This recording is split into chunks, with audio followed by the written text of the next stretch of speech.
موضوع الدرس في احکام المؤمنات المہاجرات سورۃ الممتحنہ تفسیر ابن کثیر۔ الحمد للہ رب العالمین والصلاة والسلام على اشرف الانبیاء سید المرسلین سیدنا محمد وعلى آلہ واصحابہ اجمعین۔ اللهم صل على سيدنا محمد وعلى آل سيدنا محمد كما صليت على إبراهيم وعلى آل إبراهيم في العالمين إنك حميد مجيد۔ أعوذ بالله من الشيطان الرجيم، بسم الله الرحمن الرحيم۔ يا أيها الذين آمنوا إذا جاءكم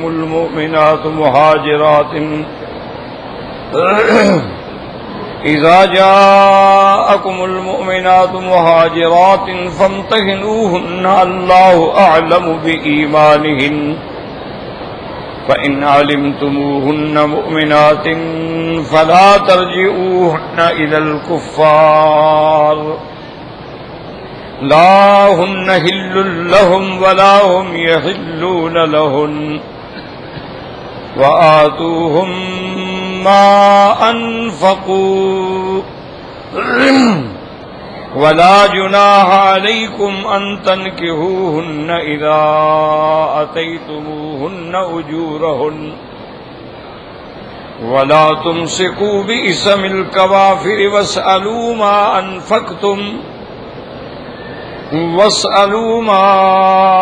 أنفقتم وليسألوا ما أنفقوا ذلكم حكم الله يحكم بينكم والله عليم حكيم۔ وإن فاتكم شيء من أزواجكم إلى الكفار فعاقبتم فآتوا الذين ذهبت أزواجهم مثل ما أنفقوا واتقوا الله الذي أنتم به مؤمنون۔ اللہ تبارک و تعالی نے کلام مقدس کی ان آیات مبارکہ میں مسئلہ مہاجرات کے بارے میں ارشاد فرمایا ہے۔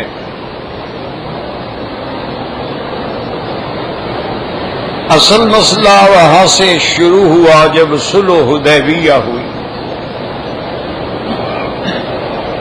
حضور صلی اللہ علیہ وسلم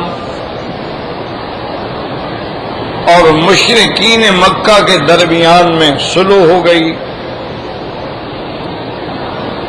ان صلح کے شرائط میں ایک شرط یہ تھی کہ اس دفعہ حضور صلی اللہ علیہ وسلم بغیر عمرہ ادا کیے واپس جائیں گے۔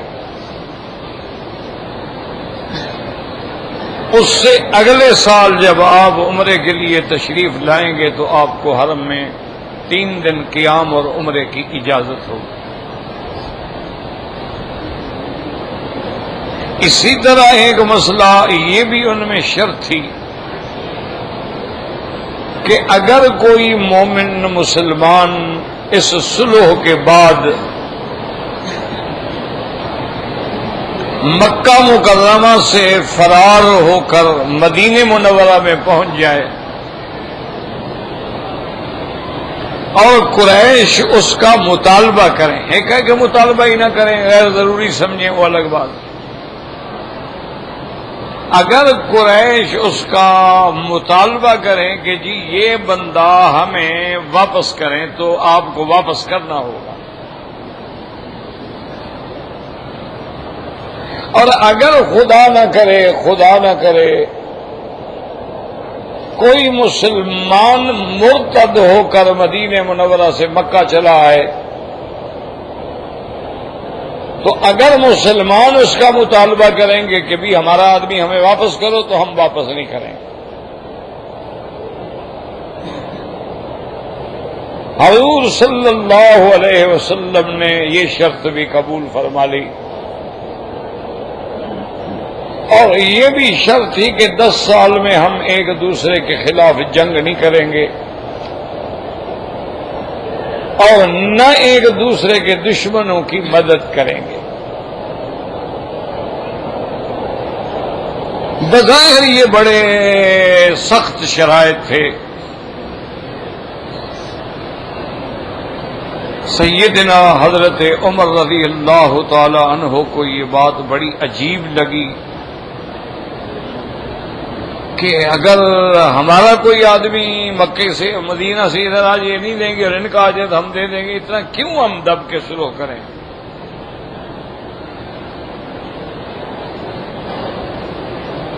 تو انہوں نے اپنا یعنی حضور صلی اللہ علیہ وسلم سے آ کے عرض بھی کیا کہ یا رسول اللہ السنا علی الحق وہم علی الباطل، کیا یہ بات درست نہیں کہ ہم حق پہ ہیں وہ باطل پہ ہیں؟ ہم نے فرمایا بالکل۔ دیکھا پھر یا رسول اللہ لماذا هذه الدنیۃ فی دیننا، پھر ہم نے دین میں اتنی کمزوری کیوں قبول کریں؟ ہم اگر وہ نہیں مانتے ہیں نہ مانے بس ٹھیک ہے، پھر ہم جنگ کے لیے تیار ہیں۔ اتنا یعنی کمزور ہو کر ایسے شرائط آخر ہم کیوں تسلیم کریں؟ حضور صلی اللہ علیہ وسلم نے فرمایا کہ عمر میں نے یہ شرائط مان لی ہے اور اللہ کا پیغمبر جب کوئی بات کہہ دیتا ہے تو پھر اس سے نہیں ہٹ سکتا۔ حضرت عمر رضی اللہ تعالیٰ عنہ کا جوش اتنا تھا کہ وہ صبر ہی نہیں آ رہا تھا ان کو کہ بھئی آخر ہم کافروں کے آگے کیوں کمزوری کا اظہار کریں۔ وہ اسی غصے کے عالم میں حضرت ابو بکر رضی اللہ تعالی عنہ کے پاس آئے اور انہوں نے حضرت ابو بکر رضی اللہ تعالی عنہ سے بھی یہی بات آ کے کہی کہ یا ابا بکر یہ کیا بات ہے آپ؟ حضرت ابو بکر رضی اللہ تعالی عنہ کا مقام اور علم جہاں تھا وہاں عمر نہیں پہنچا۔ حضرت صدیق نے ایک ہی لفظ میں سارے جواب دے دیے۔ انہوں نے کہا عمر انہ رسول اللہ صلی اللہ علیہ وسلم۔ انہوں نے کہا عمر کیا کہہ رہے ہو، حضور کو بادشاہ ہے؟ وہ اللہ کا رسول ہے۔ کیا مانا؟ جب اللہ کا رسول ہے تو یہ اللہ کے حکم کے بغیر نہیں ہو رہی سلو، اس کا مطلب ہے اللہ کا حکم یہی ہے۔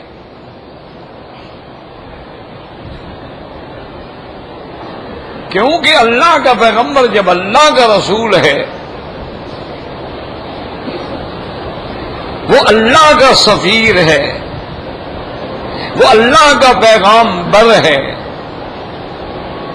اور پھر اللہ کے حکم کے بغیر حضور کوئی فیصلہ نہیں فرماتے، کوئی بات نہیں فرماتے، تو اس کا مطلب ہے اللہ کا بھی یہی حکم ہے، اس میں کوئی حکمتیں ہیں جو ہم نہیں سمجھ رہے۔ حضرت عمر رضی اللہ عنہ یہ بات سن کے ٹھنڈے ہو گئے، بیٹھ گئے۔ اللہ کی شان یہ ہے کہ صحابہ کے لیے ایک اور امتحان آ گیا۔ ابھی صلح کا معاہدہ لکھا نہیں گیا تھا، یعنی شرائط طے ہو گئے، ڈرافٹ بن گیا، اب اس کو لکھنا تھا۔ حضور صلی اللہ علیہ وسلم کے ایک صحابی تھے ابو جندل، اور رضی اللہ تعالی عنہ مشرکین کی قید میں تھے۔ ان کو اپنے باپ نے قید کیا ہوا تھا، کسی لوگوں نے نہیں قید کیا تھا۔ باپ اس کا بہت بڑا سردار تھا، وہی تو سلو کر رہا تھا، عمرو بن سہیل۔ تو باپ نے اس کو زنجیروں میں جکڑ کے رکھا ہوا تھا کہ یا اسلام چھوڑو یا پھر تمہیں اسی طرح زنجیروں میں قید کر کر کے میں تمہیں مار ڈالوں گا۔ جب اس کا باپ ادھر آیا، اس کو موقع مل گیا، وہ بھاگ آیا،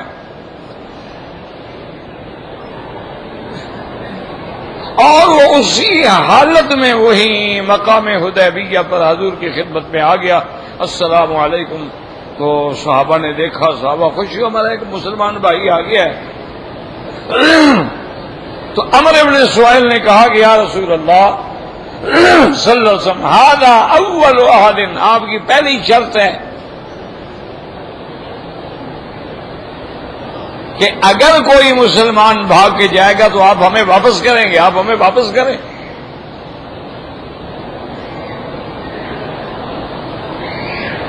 صحابہ جوش میں آ گئے۔ حضرت عمر رضی اللہ تعالی عنہ پھر جوش میں آ گئے کہ یا رسول اللہ، ابھی معاہدہ لکھا بھی نہیں گیا، دستخط بھی نہیں ہوئے، ایک زبانی بات ہوئی ہے، ڈرافٹ بنا ہے، ابھی صاف ہوگا، لکھا جائے گا، دستخط ہوں گے، پھر نافذ العمل ہوگا، یہ بندہ تو پہلے آ گیا ہے۔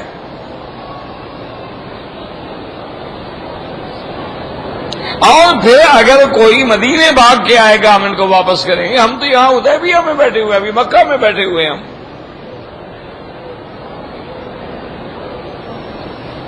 اللہ اکبر۔ حضور پاک نے فرمایا اپنے صحابہ سے، فرمایا کہ میں اللہ کا نبی ہوں، ما ينبغي لنبی، یہ پیغمبر کی شان نہیں ہوتی کہ اپنی زبان اور معاہدے سے پھر جائے، جب ہم نے بات کر دی ہو گیا، لکھا جائے نہ لکھا جائے۔ آپ نے فرمایا ابو جندل، آپ کو واپس جانا ہوگا۔ اس نے کہا سمعنا یا رسول اللہ واطعنا، حاضر یا رسول۔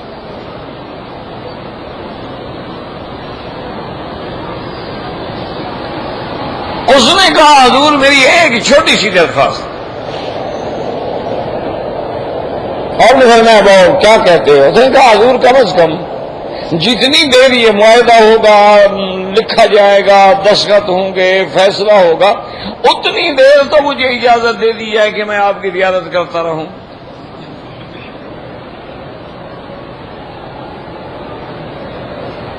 حضور نے فرمایا ابو جندل، یہ معاملہ اب تیرا ان کے ہاتھ میں ہے، اجازت دیں تمہیں دے دیں، نہ دیں نہ دیں، ہم نے تو ان کو واپس کر دیا۔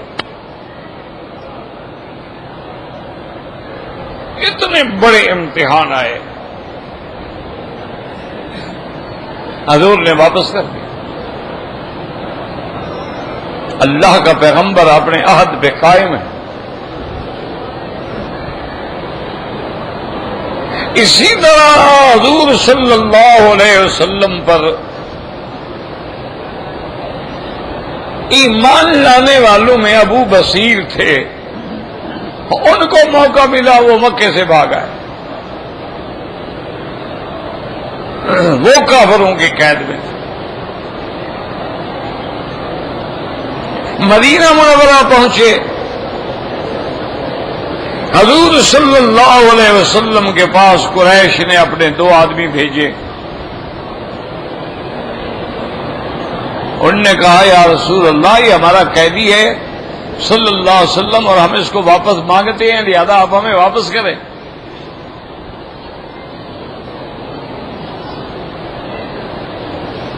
حضور صلی اللہ علیہ وسلم نے ابو بصیر کو بلایا اور فرمایا کہ بھئی تمہیں واپس جانا ہوگا، میں معاہدہ کر چکا ہوں، میرا عہد ہے، اللہ کا پیغمبر کبھی اپنے عہد سے نہیں پھر سکتا۔ انہوں نے کہا حاضر یا رسول، آپ جانتے ہیں کہ میرے ساتھ دشمن کیا کریں گے، جب میں ان کی قید سے بھاگ کے آیا ہوں پھر واپس جاؤں گا تو میرے ساتھ کیا ہوگا، لیکن آپ کا حکم ہے، میری جان بھی چلی جائے میں جاؤں گا۔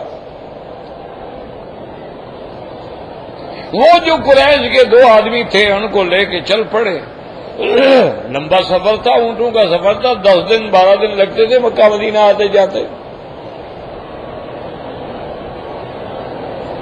وہ پھر انہوں نے کہا کہ دیکھو بات سنو، حضور نے مجھے فرما دیا میں واپس آپ کے ساتھ جا رہا ہوں، اب بلا وجہ نہ آپ میرے ساتھ سختی کریں، نہ میں آپ کے ساتھ کوئی سختی کروں گا۔ تو آہستہ آہستہ ان کی تھوڑی سی یعنی ایک دوسرے سے انس ہو گیا. تو ایک رات انہوں نے کھانا وانا بنایا، کھانا کھایا تو ابو بصیر کے دل میں خیال آ گیا. تو اس نے اس کافر سے کہا کہ یار یہ تمہاری تلوار جو ہے نا یہ کوئی بڑی، میں نے ایسی تلوار آج تک نہیں دیکھی، یہ کہاں سے لی ہے تم نے؟ وہ بھی تکبر میں آ گیا اور انہوں نے کہا کمال کرتے، ایسی تلوار ہر آدمی کے پاس تھوڑی ہوتی ہے. میں اپنے قبیلے کا سردار ہوں اور یہ میں نے بڑی قیمتی تلوار حاصل کی ہے. انہوں نے کہا یار باقی میں نے ایسی اچھی تلوار آج تک کسی کے ہاتھ میں دیکھی نہیں ہے. اس کی طول، اس کی لمبائی اور اس کی عرض اور اس کا جو کرو ہے اور جو فنشنگ ہے اور جو ہاتھ پکڑنے کا دستہ بڑا ہی خوبصورت ہے. یار مجھے دکھاؤ کھول کے. اس نے کہا دیکھو اچھی طرح دیکھو. اس نے تلوار دی تو ابو بصیر نے ماری تلوار، ایک کی گردن اڑا دی، دوسرا بھاگ گیا.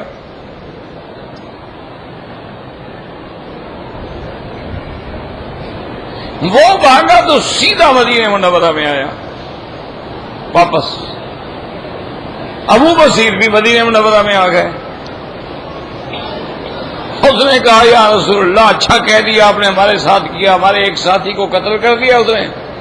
میں جان بچا کے بھاگ کے آیا ہوں، وہ میرے پیچھے بھی بھاگ کے آ رہا ہے، مجھے بھی نہیں چھوڑے گا.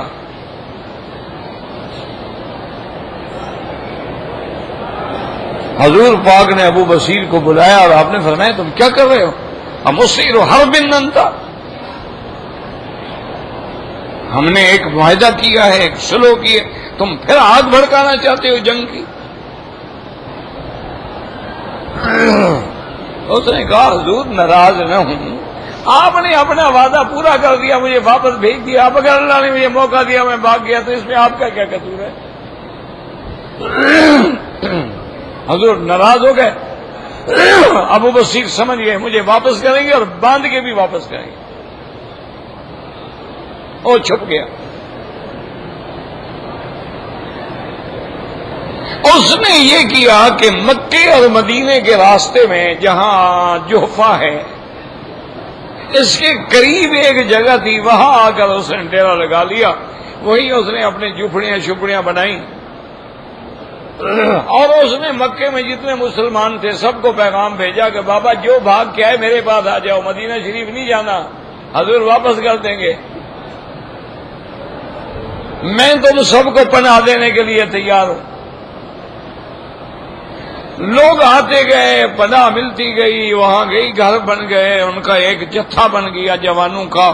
اس نے کہا بات سنو، اب ہم تو مدینے میں نہیں ہیں، ہم حضور کے کنٹرول میں نہیں ہیں، ہمارا اب اس معاہدے سے کوئی تعلق نہیں ہے. لہذا جہاں سے بھی ایسا کریں کہ جو قافلے قریش مکہ کے لیے گندم لے کے جاتے ہیں بالکل ان کو چھین لو، اور اگر قریش کا قافلہ تجارت کے لیے جاتا ہے تو ان کو بھی مار کے لوٹ لو. اچھا وہ تو ان کی طاقت بنتی گئی اور مسلمان بھی وہاں اکٹھے ہو گئے. تو ابو سفیان نے حضور کے پاس وفد بھیجا. انہوں نے کہا یا رسول اللہ ہم اپنی وہ شرط ختم کرتے ہیں، اب ہم کوئی آدمی آپ سے نہیں مانگیں گے، لیکن مہربانی کریں آپ ان کو بلائیں مدینے، وہ تو ہمارا کوئی قافلہ ہی نہیں گزرنے دیتے.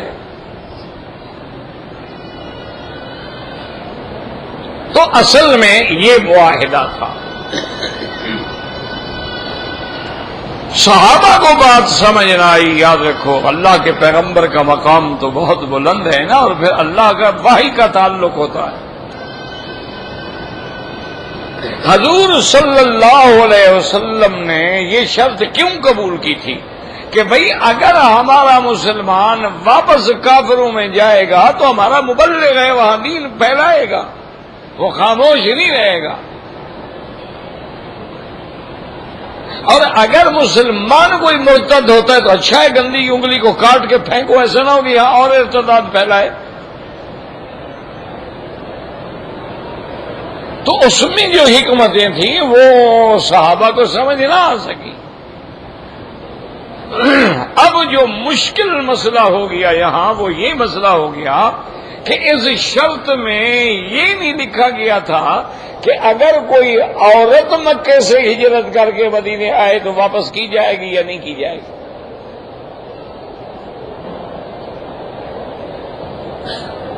یہ ایک مشکل مسئلہ تھا.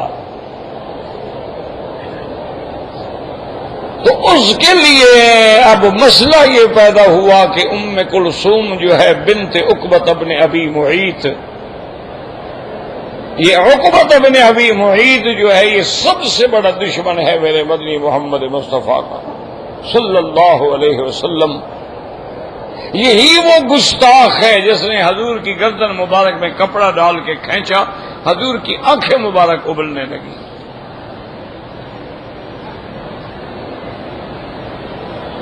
اس کی لڑکی تھی کلثوم، وہ مسلمان ہو گئی اور موقع ملا وہ بھاگ گئی، ہجرت کر کے مدینہ آ گئی. اسی طریقے سے ایک عورت تھی سبیہ، اس کو بھی موقع ملا تو وہ بھی مکہ چھوڑ کے حضور کے پاس پہنچ گئی. اب ان کے لیے مسئلہ تھا کہ ان کے بارے میں ہم کیا فیصلہ کریں، کیونکہ معاہدے میں تو عورتوں کا ذکر ہے ہی نہیں. ایک بات ہے کہ جو ہمارا آپ کا مسلمان یہاں سے بھاگ کے جائے گا واپس کریں گے، ایک جنرل بات ہے، اس میں مرد عورت کی کوئی تفریق ہے نہیں.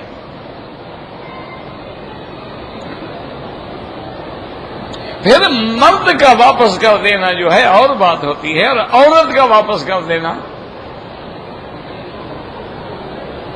بڑا مسئلہ ہے نا. کہ مرد ہے چلو قید کر دیں گے نا، اس کو ماریں گے، لیکن اگر مسلمان عورت کافروں کے ہاتھ میں آ جائے وہ تو اس کی عزت کی دھجیاں بکھیر دیں گے، اس کی تو عزت برباد ہو کے رہ جائے گی. اور عورت کے پاس ہوتا کیا، عزت ہی تو ہے، عزت نہ رہے تو پھر اس کا زندہ رہنے کا کیا فائدہ ہے. ہاں یہ الگ بات ہے کہ آج کی ماڈرن عورت ہو یا یورپین عورت ہو، جن کے ہاں عزت کا مسئلہ ہے ہی، جب عزت ہی نہیں تو بحث کیسی.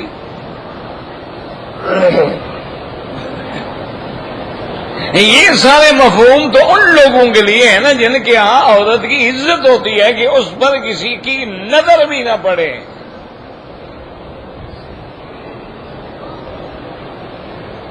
یہ تو اس کے لیے ہے نا کہ جس کے ہاں عورت کا ایک مقام ہے. عورت کو بغیر محرم کے کوئی بات نہ کرے، عورت کو بڑی ہو جائے تو باپ بھی گلے نہیں لگا سکتا. کیوں؟ انسان ہے، شیطان ہے، جذبات بھڑک جائیں کتنے بات. تو اسلام میں تو عورت کی عزت کا ایک مقام ہے. ان کے ہاں تو کیا ہے جی، یہ تو یورپ میں تو عورت ایسے ہے جیسے چائے کی پیالی. وہ کہتے ہیں جی کیا فرق پڑتا ہے، ایک پیالی میں آپ نے بھی پی لیا، پھر اس نے پی لیا، دھو کے رکھ دیا، پھر اور نے پی لیا. وہ کہتے ہیں تو اللہ پاک نے بنائی اسی لیے ہیں، تو چلتی پھرتی مشینیں ہیں، جتنا ان سے فائدہ اٹھایا جا سکتا ہے اٹھا لو. ان کے ہاں تو یہ بے حیائی کی مشینیں ہیں نا. ان کے ہاں تو یہ عورت کیا ہے ہوگا، تو اسی لیے تو اللہ نے اس کو بنایا ہے. اس کے بال اچھے ہیں تاکہ بالوں سے فائدہ اٹھائے، چہرہ اچھا ہے تو چہرے سے فائدہ اٹھائے. اور اس کو آزادی ہے، جتنا چاہے فرینڈ رکھے، جتنا چاہے بدل دے، جس کے چاہ چاہے کھڑی ہو کے ڈانس کرے، جس کے چاہ چاہے نہ کرے. ان کے ہاں تو عورت کا کوئی مقام ہے ہی نہیں نا.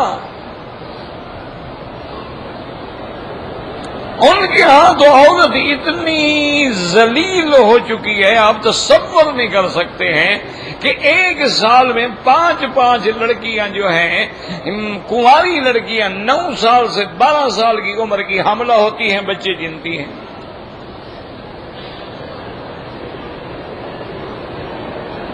ان پر تو اتنا بڑا عذاب ہے کہ بچہ پیدا ہونے کے بعد وہ دوست جو تھا، فرینڈ جو تھا، وہ تو چھوڑ کے چلا گیا نا، اس کا تو باپ ہے کوئی نہیں، اب وہ اس کو بھی سنبھالے.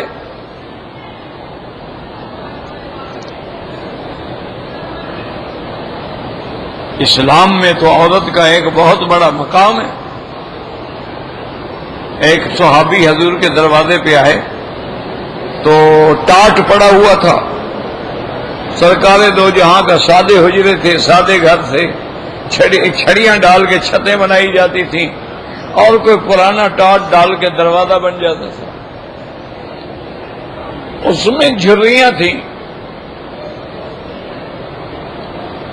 صحابی نے آواز دی اور وہ ایسی جگہ کھڑا ہو گیا کہ جھری سے نظر اندر جا سکتی تھی.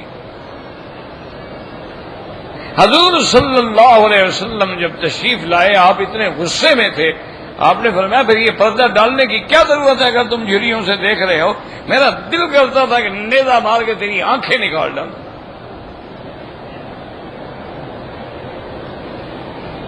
تم غیر کے گھر میں جھانک رہے ہو. اسی لیے حکم ہے کہ اگر تم کسی کے دروازے پہ جاتے ہو اور ناک کرتے ہو تو دروازے کے سامنے کھڑے ہونے کو اسلام منع کرتا ہے کہ اچانک دروازہ کھلے سامنے عورت کھڑی ہے تم نے دیکھ لیا پھر دروازے کی ضرورت کیا ہے. اس لیے حکم ہے کہ آپ یمین میں یا شمال ایک سائیڈ میں کھڑے ہوں اور اندر کی طرف رخ بھی نہ کریں.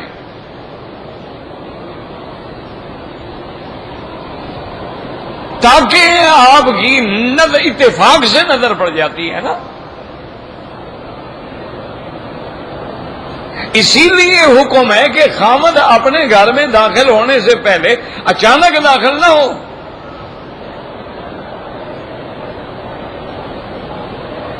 کھنکھار دیا، آواز دے دی، بات کر لی تاکہ سمجھ جائے عورت کیوں اللہ عالم کے سال میں بیٹھی ہے بیچاری. اور اسی سے کبھی ایسی نفرتیں پیدا ہو جاتی ہیں. حالانکہ بیوی ہے اس کی، لیکن کبھی اس کو بیوی کو ایسی حالت میں دیکھا، اس نے کپڑوں کے بغیر ایسی کیفیت میں دیکھا کہ دل میں ایک نفرت پیدا ہو گئی.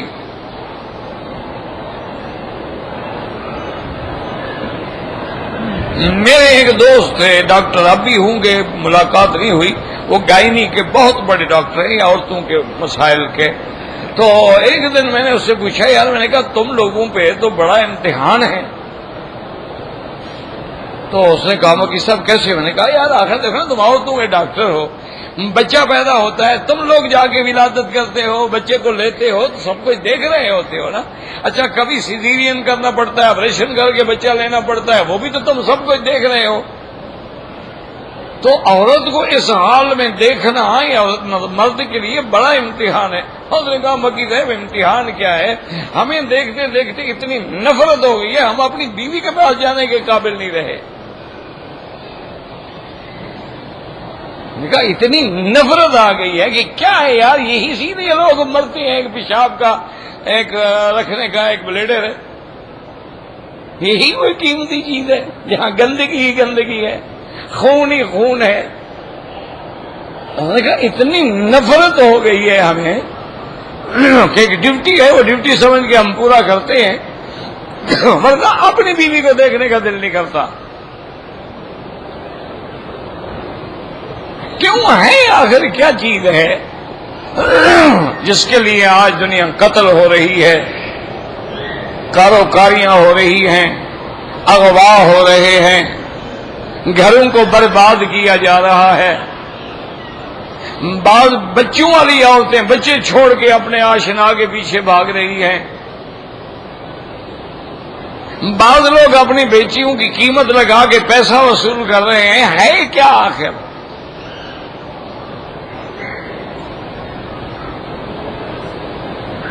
حضرت کشمیری رحمت اللہ علیہ جو بڑے عظیم محدث گزرے ہیں، ان سے ان کے دوستوں نے پوچھا، جب شادی ہوئی نا حضرت کشمیری رحمت اللہ علیہ کی، تو ساتھیوں نے پوچھا ایسے مذاق میں، انہوں نے کہا حضرت آپ کی شادی ہو گئی، سہاگ رات آپ نے گزاری، ہمیں تو کچھ سنایا بھی نہیں کہ صاحب کی رات کیسے گزری. تو حضرت کی آنکھیں سرخ ہو گئیں. فرمایا واللہ خدا کی قسم ہے کہ اگر نکاح میرے نانے کی سنت نہ ہوتا میں کبھی شادی نہ کرتا، لیکن چونکہ میرے آقا کی سنت ہے اور سنت پہ عمل کرنا مسلمان کے لیے لازم ہے، ورنہ انہوں نے کہا یار یہی مقام ہے کہ ایک عالم کا کہ پیشاب کے برتن پہ بیٹھا ہو، یہی مقام ہے، بس اللہ کا حکم ہے پورا کر رہے ہیں۔ اسی لیے بی بی عائشہ فرماتی ہے نا کہ واللہ ما رأى منی، کہتی ہے خدا کی قسم حضور نے میرے بدن پہ کبھی نظر ہی نہیں ڈالی۔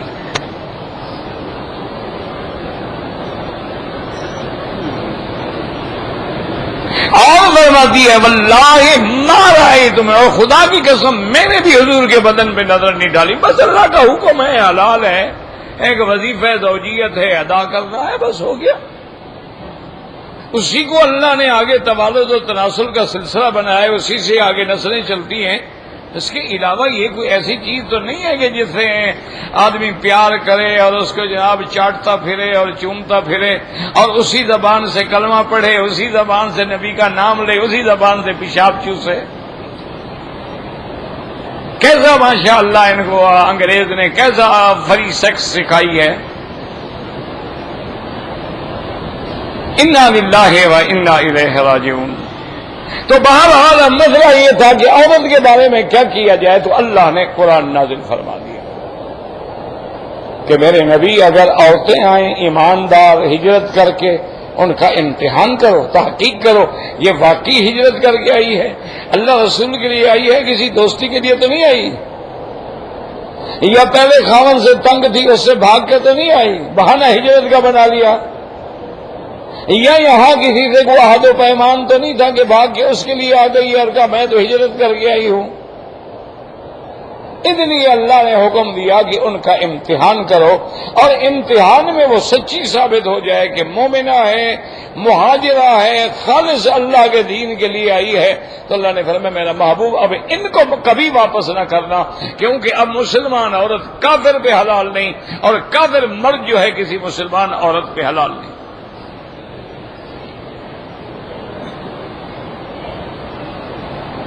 تو اسی لیے یہ احکام نازل ہو گئے، اور ساتھ اللہ نے یہ بھی فرما دیا کہ میں تو جانتا ہوں، مجھے تو پتا ہے، میں تمہیں سکھلا رہا ہوں کہ تم لوگ کیسے فیصلہ کرو گے۔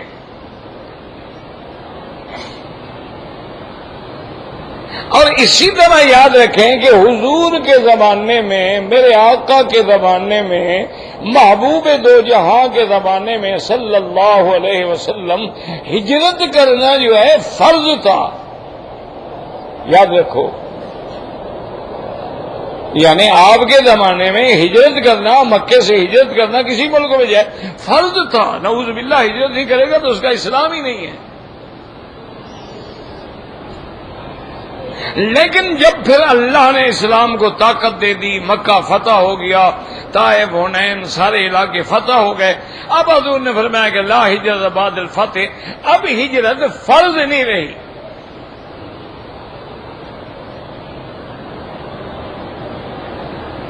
اور اسی طرح مسئلہ سمجھیں کہ آج اگر آپ کسی ایسے دارالکفر میں رہتے ہیں کہ جہاں آپ کو نماز پڑھنے کی بھی آزادی نہیں، عید کی بھی آزادی نہیں، جمعہ کی بھی آزادی نہیں، حلال کھانے کی بھی آزادی نہیں، دارالحرب ہے، دارالکفر ہے، اب بھی وہاں سے ہجرت کریں، فوراً چھوڑ کے دارالاسلام میں جائیں، وہاں رہنا حرام ہے۔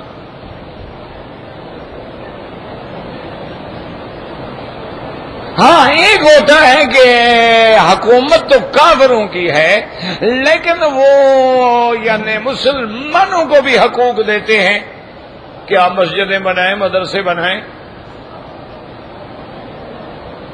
اب جیسے انڈیا میں ہے مثلاً، آپ جا کے دیکھیں ماشاءاللہ ہمارے بڑے بڑے ایسے مدارس ہیں، ایک ایک مدرسے میں 4-4 ہزار، 6-6 ہزار، 8-8 ہزار طلباء پڑھ رہے ہیں، یعنی اتنے بڑے مدرسے اور اتنی طلباء کی کثرت اور طلباء کا شوق جو ہے، سچی بات ہے ہمیں پاکستان میں بھی نظر نہیں آتا۔ 8-8 ہزار طالب ایک مدرسے میں،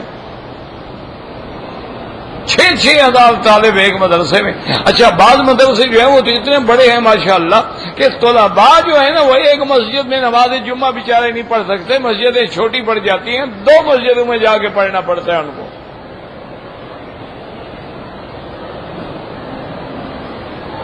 اچھا باقاعدہ عیدین کی نماز ہوتی ہے، باقاعدہ جمعہ ہوتا ہے، باقاعدہ ماشاءاللہ عظیم الشان مسجدیں بنائی ہیں مسلمانوں نے، دیکھ کے آدمی کا عقل دنگ رہ جاتا ہے. اور مسلمانوں کی آواز ہے، مسلمانوں میں وکلاء ہیں، مسلمانوں میں پارلیمنٹیرین ہیں، مسلمانوں میں M N A M P A ہیں، مسلمانوں میں منسٹر ہیں. تو ایسے حالات میں تو ضروری نہیں ہوتا کہ آدمی ہجرت کرے، لیکن جہاں دین کے احکام پہ عمل کرنا مشکل ہو جائے تو ہر حال میں ہجرت کرے. اور ایک ہجرت یہ ہے، اس کو کہتے ہیں ہجرت ما نہلا. کیا مانا؟ یعنی ہر اس ہجرت مانا چھوڑنا، ہجرت مانا گھر چھوڑنا، وطن چھوڑنا، برادری چھوڑنا. تو ایک ہجرت ہے گناہوں کو چھوڑنا، وہ ہمیشہ کے لیے ہے کہ گناہ جو ہے اس کو چھوڑو فوراً.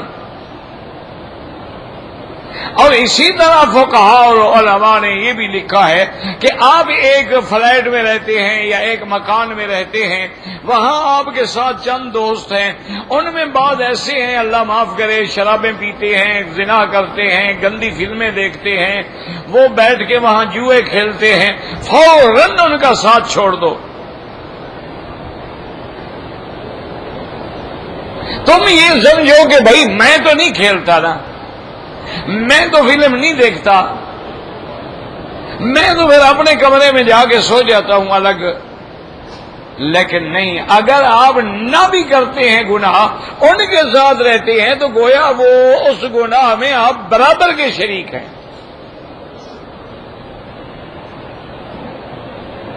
وہاں یہ حکم ہے کہ ان کو روکو، نہیں روک سکتے ہو زبان سے روکو، زبان سے بھی نہیں روک سکتے ہو دل میں نفرت کرو. کیا مانا؟ الگ ہو جاؤ.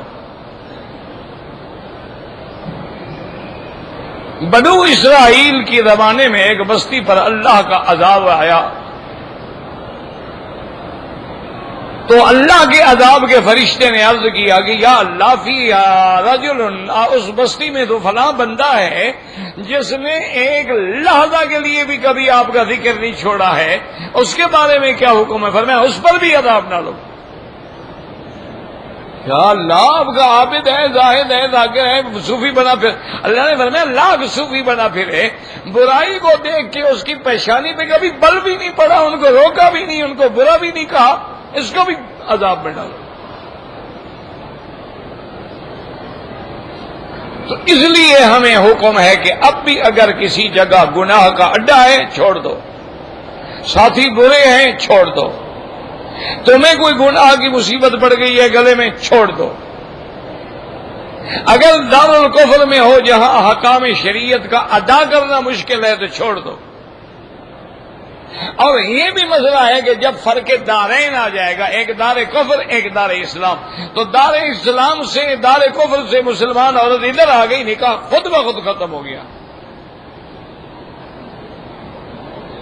اس سے طلاق شلاق لینے کی ضرورت نہیں ہوتی. وہ کافر ہے، مسلمان ہے، نکاح ٹوٹ گیا، اس کے لیے حلال ہی نہیں. لیکن اسلام کا عدل دیکھو، اسلام نے کیا حکم دیا؟ میرے نبی اپنے صحابہ سے کہہ دو کہ اگر وہاں سے عورت آ گئی، نکاح تو اس کا ختم ہو گیا، لیکن اس کے خاوند نے تو اس میں خرچ کیا تھا نا. اگر کوئی نکاح کرنا چاہے صرف اس کے خاوند کو بھی اس خرچہ ادا کرے، چاہے وہ کافر ہے لیکن اس کا خرچ ہوا تھا، اس سے تو عورت ادھر آ گئی، تو جو اس نے خرچ کیا تھا اس کو دے دو. اور تم اب شادی کرنا چاہتے ہو تو اس کو اور حق المہر دے کے شادی کرو.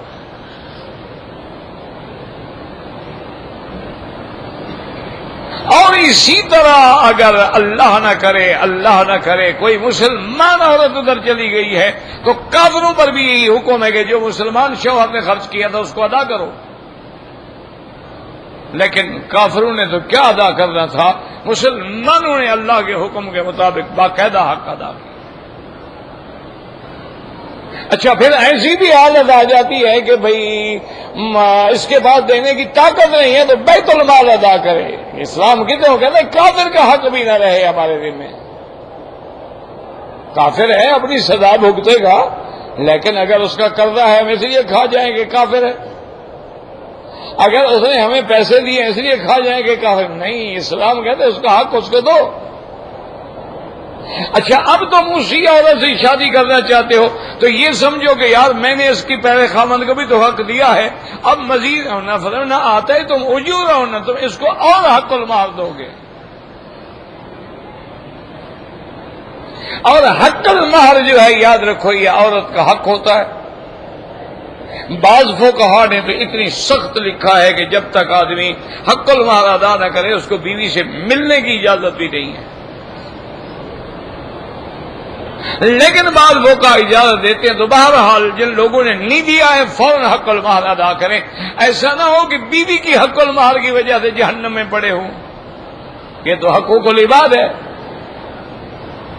یا پھر بیوی سے خوشی سے معاف کرائیں، ایک ہے زبردستی، اس کو پتا ہے معاف نہیں کروں گی تو گھر سے نکال دے گا، طلاق دے دے گا، جھگڑا ہوگا نہ، اس کو پیار سے راضی کر سکتے ہیں اور وہ دل سے معاف کر دے اس کا حق ہے، ورنہ ہر حال میں حق المہر جو ہے وہ دینا ہوگا۔ واللہ اعلم۔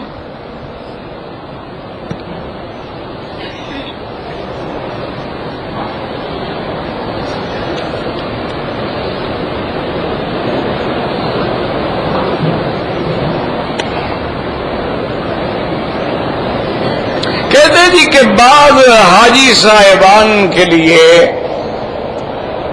ایام حج میں بعض لوگ بکریوں کا انتظام کرتے ہیں کہ جی آپ کی بکری ہم قربانی کرا دیں گے، اور کرا بھی دیتے ہیں، لیکن حاجی چلا جاتا ہے تو اس گوشت کو بیچ دیتے ہیں، یہ حرام، قطعاً حرام۔ ہر مسلمان کا یہ فرض ہے، اسی لیے حکم ہے کہ اپنے ہاتھ سے ذبح کرو۔ اگر اپنے ہاتھ سے نہیں کر سکتے ہو تو اس کے ساتھ شرط کرو بھی ہم 10 آدمی ہیں، تمہیں 10 بکریوں کے پیسے دے رہے ہیں، میں 10 کا وکیل بن کے آؤں گا، تم میرے سامنے 10 بکریاں ذبح کرو گے، اور پھر اپنے کھڑے کھڑے وہیں 2-4 ٹکڑے کر کے غریب کھڑے ہوتے ہیں اسی وقت تقسیم کروا دیں، تاکہ اس کو بیچنے کا موقع ہی نہ ملے، ورنہ اللہ نہ کرے ہمارے لوگ جو ہے نا ماشاءاللہ سارا سال اسی قربانی کے گوشت پہ ہوٹل چلاتے ہیں، آپ سے پیسے لیتے ہیں، بال وہی ہوتا ہے، 10 ریال 20 ریال میں بکرا خرید کے لے آئے، اور بڑے بڑے فریزر رکھے ہوتے ہیں، کولڈ سٹور اپنے بنائے ہوئے ہیں، اس میں ڈال دیتے ہیں، سارا سال پکاتے رہتے ہیں، ماشاءاللہ فی حاجی 20 ریال پلیٹ لے رہے ہیں۔ انا للہ و انا الیہ راجعون۔ بتائیں امام ابو حنیفہ رحمۃ اللہ علیہ کو ایک آدمی نے کہا کہ جی میری بکریاں گم ہو گئی ہیں، دعا کریں، تو آپ نے دعا کی اور اس کے بعد اپنے خادم سے کہا کہ ایک بکری کا پتہ کرو اوسطاً کتنا عمر ہوتی ہے، انہوں نے کہا جی وہ تو 3 سال ہوتی ہے، اور میں بابا اس علاقے سے 3 سال میں کسی کسائی سے گوشت نہ لینا، پتہ نہیں وہی چوری والی بکریاں ذبح ہو کے بک رہی ہوں، تو ہم تو پھر وہ حرام کا مال خرید کر کے کھائیں، لہذا یا تو اپنا بکرا لیا کرو، خود ذبح کیا کرو، یہاں سے نہیں خریدنا گوشت، پتہ نہیں وہ چوری والی بکری ہو۔ یہ تقویٰ تھا،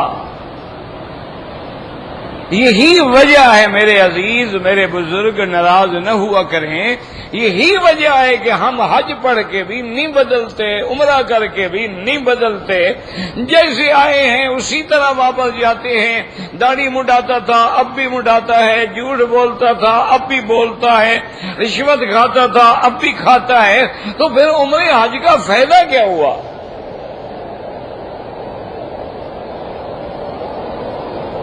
اس کی وجہ کیا ہے؟ وجہ یہی ہے کہ ہمارے اندر تو حرام آ رہا ہے، ہم نے تو ماشاءاللہ احرام باندھ کے 2 رکعت پڑھ کے لبیک اللہم لبیک پڑھا، جہاز میں بیٹھے اور سب سے پہلے غیر محرم ایئر ہوسٹس کے پاک ہاتھوں سے ماشاءاللہ حاجی صاحب نے کھانا تناول فرمایا۔ حج تو اللہ کی رحمت سے وہی کیا احرام۔ جب آپ نے غیر محرم پہ نظر ڈالی، جب آپ نے ماشاءاللہ اس کے مترنم الفاظ سے لذت حاصل کی، جب آپ نے اس کی پنڈلیوں پر ماشاءاللہ لبیک پڑھتے ہوئے نظریں گاڑ دی تو عمرہ کہاں رہا؟ پھر آپ نے ماشاءاللہ پرفیوم ٹشو سے ہاتھ صاف کیے، پھر حمام میں جا کے ہاتھ دھو کے آفٹر شیو لوشن سے ہاتھ صاف کیے۔ رام شیر ہم کیا عمرہ، کس بات کا عمرہ؟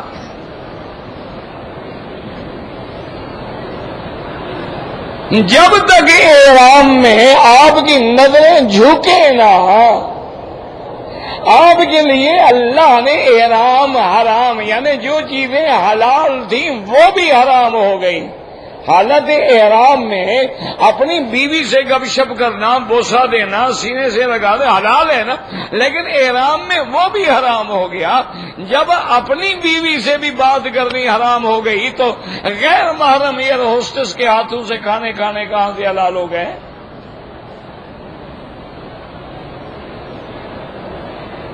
کیا ہے کوئی سننے والا نہیں ہے ہم تو، ورنہ مسلمانوں کا یہ فرض ہے کہ ان سے مطالبہ کریں کمپنیوں سے کہ بھئی یہ حج کی چارٹرڈ فلائٹیں ہیں اور تم ہمارے پیسے سے کمپنیاں پیسے کما رہی ہیں، نہ خوشبو ہو، نہ پرفیوم ٹشو ہو، نہ عورتیں مرد مر گئے،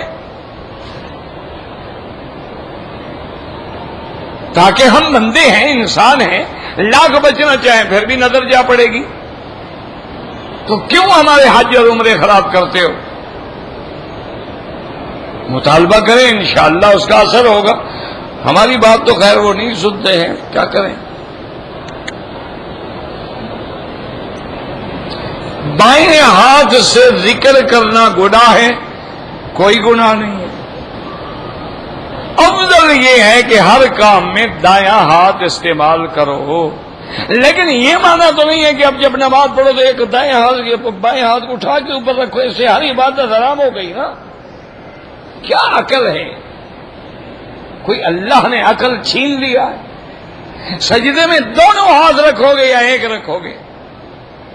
تکبیر میں دونوں ہاتھ اٹھاؤ گے یا ایک اٹھاؤ گے؟ اور جب کھڑے ہوگے تو اس ہاتھ کو اس کے اوپر رکھو گے، پکڑ کے کھڑے ہوگے۔ رکوع میں دونوں ہاتھوں سے گھٹنے پکڑو گے کہ ایک سے پکڑو گے اور دوسرے کو ادھر رکھو گے؟ یہ تو بایاں ہے جی۔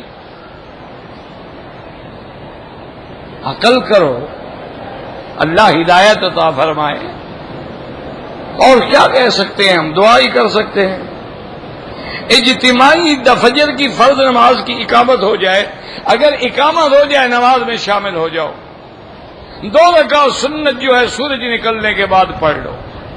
بعض فقہا اجازت دیتے ہیں کہ اگر آپ دور ہیں اور آپ کو یقین ہے کہ میں 2 رکعت پڑھ کے میں 1 رکعت میں مل جاؤں گا تو باہر کھڑے ہو کے پڑھ سکتے ہیں، لیکن افضل یہی ہے کہ اذا اقیمت الصلاۃ فلا صلاۃ الا المکتوبہ، کہ جب اقامت ہو جائے اب جماعت میں شامل ہو جائیں، آپ 2 رکعت جو ہے سورج نکلنے کے بعد پڑھیں۔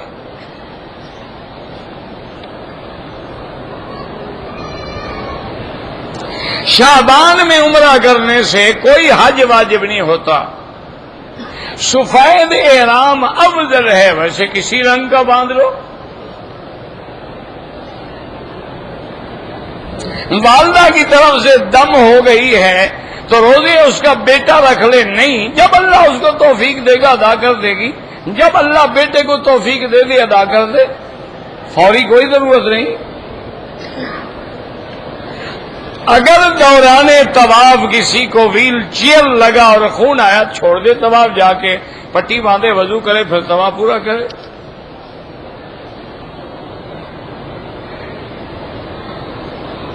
رضاعت کے لیے 1 یا 2 عورتوں کی گواہی، رضاعت کے لیے تو 1 عورت کی گواہی بھی کافی ہے۔ اگر عورت کہتی ہے کہ میں نے اس بچے کو دودھ پلایا، کافی ہے بس۔ اس لیے کہ جب عورت دودھ پلاتی ہے ضروری تو نہیں لوگوں کو بلایا ہو گواہی دینی ہے، تم نے دیکھو میں دودھ پلا رہی ہوں، وہاں تو 1 عورت کے کہہ دینا کافی ہے۔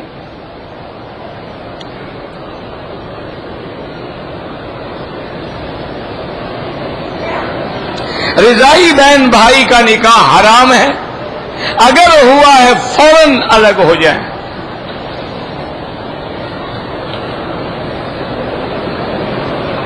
زندہ انسانوں کے لیے طواف نہیں، اپنے لیے کرو، ان کے لیے دعا کرو۔ زمزم بیٹھ کے پیو 3 سانس لے کے، اگر کھڑے ہو کے پیا جائے تو گناہ نہیں ہوگا۔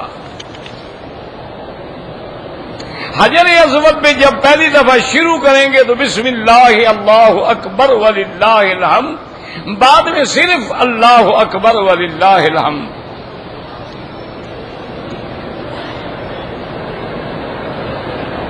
ہم جب امام کے پیچھے ہیں کیا پڑھنا چاہیے؟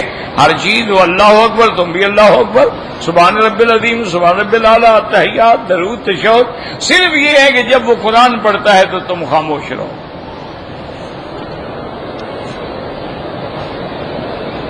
صفا مروہ دوڑتے ہوئے مجھے کچھ ریال پڑے تھے تو غریبوں کو دے دو، بس تقسیم کر دو، مالک کا تو پتہ نہیں کون ہوگا۔ مکے میں رہتے ہوئے طواف کرنے کا ثواب زیادہ ہے، یعنی اگر عمرے میں آپ 3 گھنٹے لگاتے ہیں، وہ 3 گھنٹے آپ طواف کرتے رہیں تو طواف افضل ہے۔ بہرحال مسئلہ میرا یہ ہے کہ زیادہ سے زیادہ طواف کرو، اور باقی جب موقع ملے مدینہ منورہ سے، جیرانہ سے، مسجد عائشہ سے سب عبادات کر لو، پتہ نہیں زندگی ہوگی تو نصیب ہوگا نا۔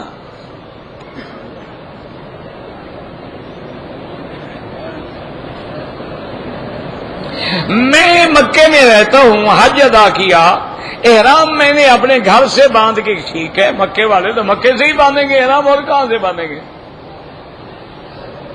قربانی بھی کی ہے، عمرہ بھی کیا ہے، ٹھیک ہے، مجھے نہیں پتا عمرہ تم نے پہلے کیا بعد میں کیا، بہرحال انشاءاللہ حج ٹھیک ہے۔ کہتے ہیں جی کہ ہماری خواتین اگر ہوٹل میں نماز پڑھیں تو حنفی مسلک کے وقت کے مطابق، اگر وہ حنفی ہیں تو دیر کر کے پڑھ لیں۔ یہ تو جماعت کی وجہ سے فتویٰ ہے حنفی علماء کا بھی کہ اگر مکے میں جماعت سے نماز پڑھنی ہے تو اپنا خیال نہ کرو، ان کے ساتھ پڑھ لو۔ اگر آپ نے اپنی پڑھنی ہے تو پھر اپنی دیر سے پڑھیں، وقت گزار کے پڑھیں۔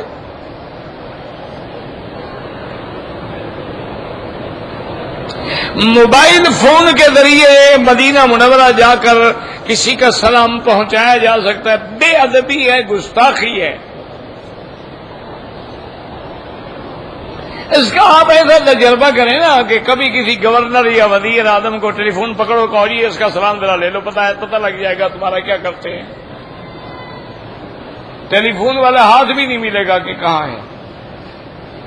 تم اتنی گستاخی کہ وہاں کھڑا ہے موبائل لے کے کہ جی وہ سلام وہاں سے کہہ رہا ہے، جب اللہ نے فرما دیا، حضور نے فرما دیا کہ دور سے پڑھو گے اللہ مجھے پہنچاتے ہیں، بات ختم ہو گئی۔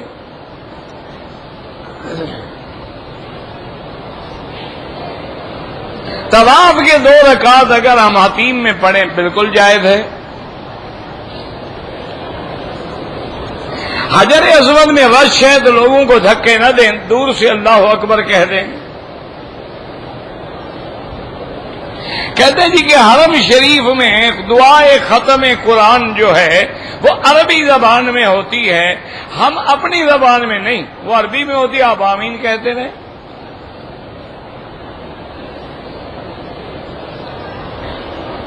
حنفی مسلک پر ہیں ہم تو وتر جو ہیں، میرا بھائی دیکھو یہ کفر اسلام کے جھگڑے نہیں ہیں، یہ تو صرف اجتہاد ہے۔ پڑھتے تو یہ بھی 3 رکعت ہے نا، 2 رکعت کے بعد سلام پھیر کے کھڑے ہو جاتے ہیں 1 رکعت کے لیے، حنفی سلام نہیں پھیرتے، بس بات تو اتنا ہی ہے نا۔ اگر ان کے ساتھ پڑھ لیں گے تو آپ کے وتر صحیح ہیں، اگر آپ نہیں پڑھنا چاہتے تہجد کے وقت اپنے علیحدہ پڑھ لیں۔ شعبان کو 15 کا روزے رکھنے کا کوئی حکم نہیں ہے، ویسے ہر مہینے 13، 14، 15 روزہ رکھنا سنت ہے، آپ وہی رکھیں، اس میں 15 بھی آ جائے گا۔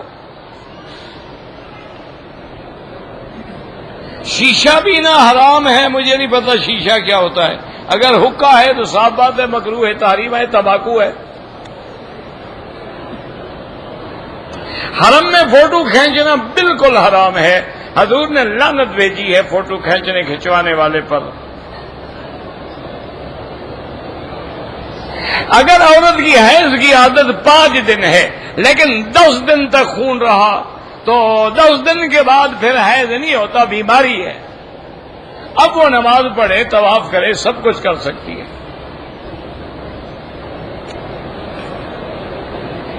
مدینہ منورہ میں اگر 40 نمازیں پڑھنے کا موقع ملے بہت بڑی فضیلت ہے، اللہ اس کو جہنم اور منافقت سے بری کر دیتے ہیں، اور اگر نہ پڑھ سکو کوئی بات نہیں، صفا مروہ کے دوران بھی کندھا ننگا رکھنا ہے؟ بالکل نہیں رکھنا ہے، صرف طواف میں۔ ایک آدمی گنجا ہے، عمرہ کرنا چاہتا ہے، پھر بھی اس طرح پھروائے گا چاہے بال نہ بھی ہو۔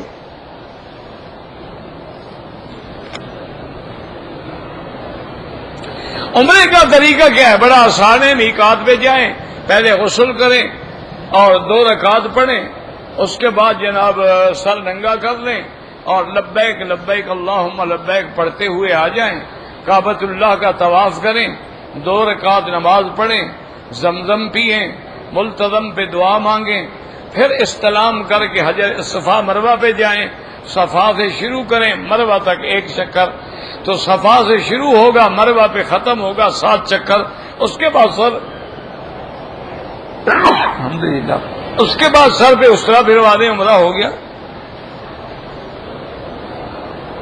نماز میں ہاتھ جو ہیں وہ فوق السرہ، ناف پہ باندھنا بھی جائز ہے، ناف کے نیچے بھی جائز ہے، سینے پہ بھی جائز ہے۔ کہتے ہیں جی کہ حضرت بلال نے اذان نہیں کہی اور صبح رک گئی، 101% جھوٹا قصہ ہے۔ اب حضرت بلال تو مر گئے ہیں، لہذا اب بھی صبح نہیں ہونی چاہیے، صرف ایک اذان نہ کہنے سے صبح رک گئی، اب تو بالمکمل فوت ہو چکے ہیں، اب صبح کیوں ہو رہی ہے؟ یہ صبح تو کسی پیغمبر کی موت میں بھی نہیں رکی، یہ تو لوگوں نے جھوٹا قصہ بنایا ہوا ہے۔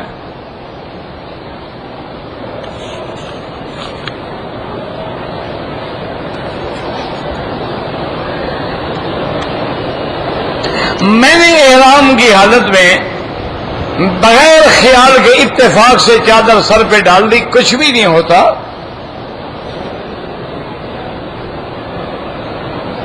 میں نے عمرہ کرنے سے پہلے طواف کی نیت نہیں کی تھی۔ طواف کی نیت کیسے؟ طواف جب کیا تھا یہی تو نیت تھی، وہاں کیا کرنے گئے تھے؟ نیت خود بخود ہو گئی۔ مدینہ منورہ میں جب سامنے کھڑے ہوں گے، مواجہہ مبارک میں کھڑے ہو کے صلاۃ و سلام پڑھے جائیں تو وہاں کہہ سکتے ہیں الصلاۃ والسلام علیک یا رسول اللہ، الصلاۃ والسلام علیک یا حبیب اللہ۔ دور کھڑے ہو کے نہیں کہہ سکتے۔ بھئی یہ بات اشارہ ہے، زندگی میں بھی کوئی دور کھڑے ہو کے کہے گا، قریب ہوگا تو کہے گا نا۔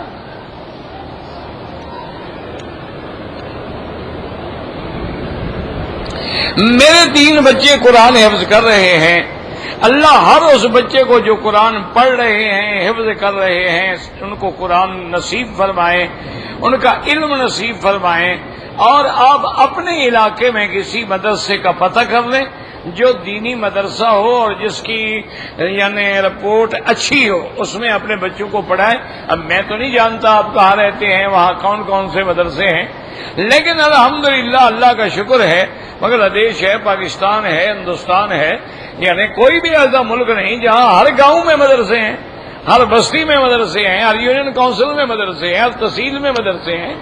اللہ کی رحمت ہے، تو وہاں آپ اپنے بچوں کو پڑھائیں انشاءاللہ۔ ربنا تقبل منا انك انت السميع العليم وتب علينا انك انت التواب الرحيم۔ ربنا ظلمنا انفسنا ان لم تغفر لنا وترحمنا لنكونن من الخاسرين۔ ربنا آتنا في الدنيا حسنة وفي الآخرة حسنة فقنا عذاب النار۔ اللهم اعز الاسلام والمسلمين، اللهم انصر الاسلام والمسلمين، اللهم احفظ سائر بلاد المسلمين وهذا البلد الامين فاجعله امنا مطمئنا سخاء رخاء الى يوم الدين۔ یا اللہ بیماروں کو شفا عطا فرما، بے حیاؤں کو حیا عطا فرما، بے اولادوں کو اولاد عطا فرما، قرض داروں کے قرض ادا فرما۔ یا اللہ ہمیں مانگنا نہیں آتا، بغیر مانگے عطا فرما۔ یا اللہ ہمیں بغیر مانگے عطا فرما۔ یا اللہ تو ساری مخلوق میں رحمت فرما دے، تیری رحمت میں کوئی کمی نہیں آئے گی۔ الرحم فرمایا ارحم الراحمین، الرحمت کا معاملہ فرما دے۔ اللہم ارحمنا فوق الارض، اللہم ارحمنا تحت الارض، اللہم ارحمنا عند الارض، اللہم اجعل لنا وللمسلمین من کل ہم فرجا ومن کل ضیق مخرجا ومن کل بلاء عافیہ۔ یا اللہ مسلمان جس ملک میں ہیں، عرب میں ہیں، فلسطین میں ہیں، کشمیر میں ہیں، ہند میں ہیں، بنگلہ دیش میں ہیں، پاکستان میں ہیں، جس مکان میں ہیں ان کی جان مال آبرو عزت کی حفاظت فرما۔ یا اللہ مسلمانوں کی حفاظت فرما۔ یا اللہ عالم اسلام کی عزت کا فیصلہ فرما۔ یا اللہ کفر کی ذلت کا فیصلہ فرما۔ ربنا تقبل منا انك انت السميع العليم وتب علينا انك انت التواب الرحيم۔